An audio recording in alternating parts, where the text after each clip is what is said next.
Hi everyone, this is our tank now at 8.5 months, or just before 8.5 months. Haven't updated for a while, so I thought I'd just have a quick whiz round and show you everything that's survived and everything that hasn't. There is our sun coral, which is still my favourite coral ever. So you can see it waving there in the flow. It's quite unbelievable. If you actually touch it, it's hard, but it looks like it's waving flowers. It's growing quite a lot. You can see the small polyps. What happens is the small polyps in the middle form and then expand, and that pushes the outer ones further out, and it's gradually turning into a ball.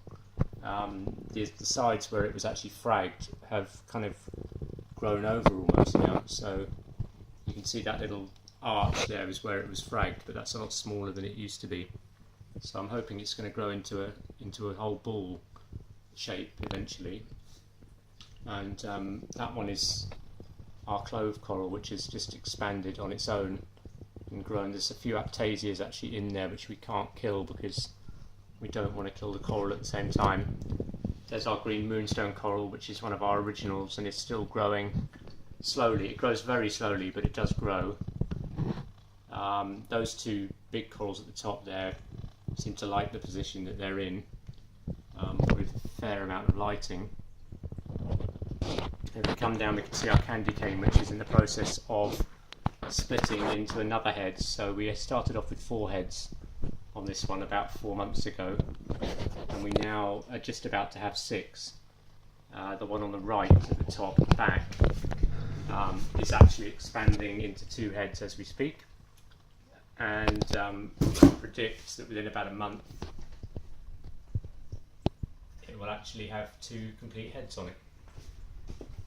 So eventually I presume we'll probably have to frag that and put some somewhere else. Our tank's pretty small, so we might give it back to the shop, I guess, some of it. We've got a little Montipora frag there, which we were given. These are the SPSs that we were just given. He seems reasonably happy there. This one's gone a bit brown, the green one, so what I did is move it right up to the top in the hope that the increased lighting would actually sort it out. So I'm just waiting to see what happens. There's a red-legged hermit there, which is spotted in the gap. They seem to be appearing at night. We don't see them much during the day. This is our flower pot coral, which is still going from strength to strength. It seems to have grown. Contrary to what everyone says, they die back. I'm not sure how we're keeping it alive. I do dose with Reef Energy, which I think is small enough for it to eat, so it likes that. These are our Zoa frags. One of them, the middle one there, is actually gone in for the night because on the sunset setting at the moment, it's about 10 o'clock at night, so it's pretty dark in there. Those are little SPS frags, which all seem to be growing. That's a purple stylophora on the left there, and on the right is a red planet acro, all of which seem to be surviving. And there's our plate coral, which is very easy to care for, even though it's being attacked by a strawberry conch, but it seems to be okay. There's a turbo snail on the glass.